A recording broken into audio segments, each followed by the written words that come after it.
So a while back, Dead by Daylight released some kill rates, and it turned out that the highest kill rated character in the game, kill rated, that's probably not the word I want to go with, but it turns out that the killer with the highest kill rate was Skull Merchant at a whopping 70%. And a lot of people tried to come up with explanations for why her kill rate was so high. The common consensus being, especially that from Skull Merchant mains, was that a lot of people either give up or insta DC against Skull Merchant. They see a Skull Merchant, they're like, fuck this, I'm not even gonna try, I'm not even gonna bother, and they either kill themselves on hook or run up to the killer and let the killer down them, or insta DC, and then of course if you kill a bot, then you kill the bot, you know what I mean? I decided that I would put that theory to the test. In my own mind, I was like, okay, I kind of agree with this because when I play solo queue and I get a Skull Merchant, almost every single time without fail in my solo queue games, somebody does that. They give up or they DC or whatever the case may be. And then I have Skull Merchant mains who will tell me that they also deal with a lot of toxicity. So I decided to do something that I thought would be pretty fun and go in and do a little experiment. I was going to play games of Skull Merchant. I was going to do 6 games a day because that's really all I can handle for 5 days, which comes out to 30 games, which is not a big sample size, I will admit, but comes out to about 30 games. And I was going to document how many times we got a DC, how many times somebody gave up, and how many toxic / salty comments we would get. And the entire part of the point of the project was we were not going to do anything special. I wasn't going to tunnel people out. I wasn't going to 4-man bleed out. I wasn't going to be toxic or anything. I was literally just going to play Skull Merchant. I did a very normal build, save the best for last, Surge, Pain Resonance, and Mindbreaker, with a couple of yellow add-ons that really aren't that great. And I was just going to play the game normally and see what happened.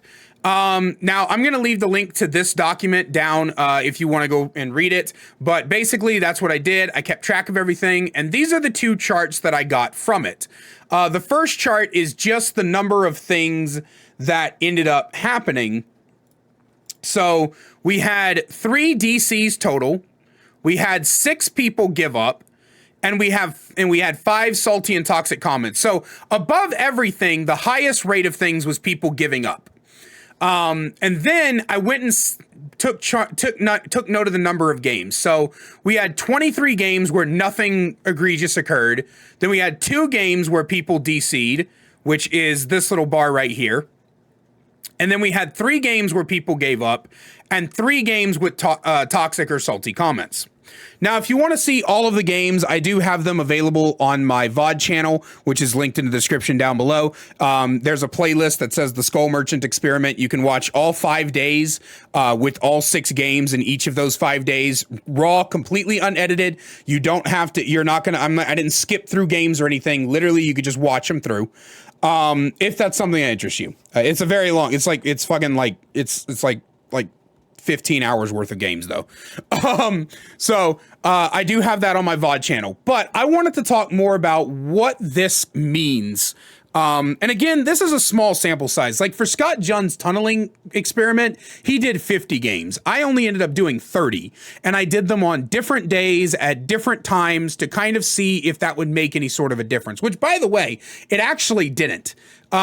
It even doing it morning or night or over the, morning, evening, over the night, none of it made a difference. We still got pretty much the same spread. And it was pretty much just reliant on RNG on what we would get. So the thought process here is, were we wrong? Were people like me and Skull Merchant mains and that wrong about whether or not the kill rate was related to people giving up and DCing a lot? I don't necessarily think so. For one, like I said, you got to understand this is a very small sample size. But for 2, it's important to understand that of the games that we got, the amount of people that gave up was 6. That was the highest number of the 30 games. One game contained 3 people giving up on Hook. So think about that for a second. Out of 30 games, so 30 times 4 is 60, 120 survivors. 6 of them gave up, which doesn't seem like a lot, and it's really not. It's like less than 1%, I think. But comparatively to somebody who plays Skull Merchant regularly, they probably see that a lot more than we think. So is it possible that Skull Merchant's entire kill rate is based off whether or not people DC and give up constantly? I don't know if it's entirely due to that. Another thing I wanted to try to keep in mind during this experiment was how good of a killer Skull Merchant was, because ever since her rework and then her subsequent changes since her rework, I hadn't really played her that much.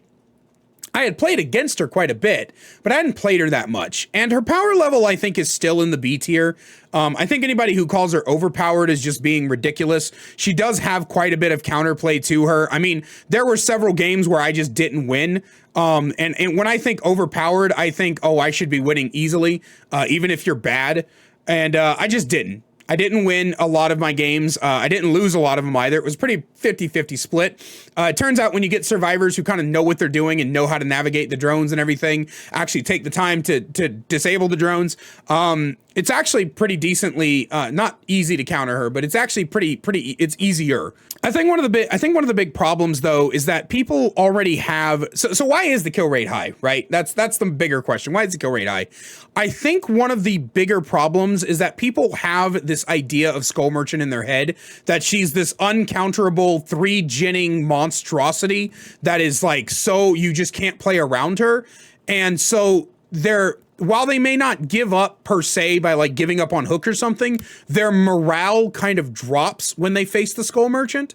So instead of like learning to play against her, everybody just kind of is like, might as well just stick on gens and not even try. And when the Skull Merchant starts chasing them, they try to play against her like they're playing against any other M1 killer, and it doesn't work that way, and then they get more demoralized. And so I think that the and I don't have data for this, obviously, and there's no way to have data for this, but I think personally that maybe the reason the Skull Merchant's kill rate is so high is not a result of overpoweredness or like people DCing and giving up on first hook.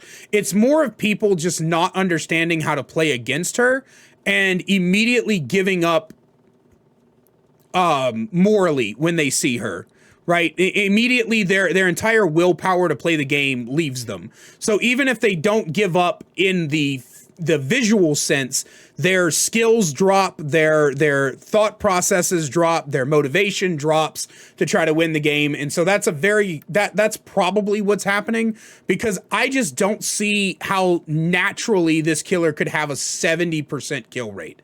Right? I don't see how that naturally can happen. But as always, I do want to know what you guys think. I will link both of the pie chart and the Google Doc down below. So please make sure that you guys go check those out if you really want to check those out. And let me know what your thoughts on the experiment were. And as always, a great big special thank you to my channel members listed on screen now. If you want to find out how to become a channel member today and get awesome perks like seeing videos early, merch discount code, and more, then please click that join button down below. Love you guys so much, and I will see you in the next one.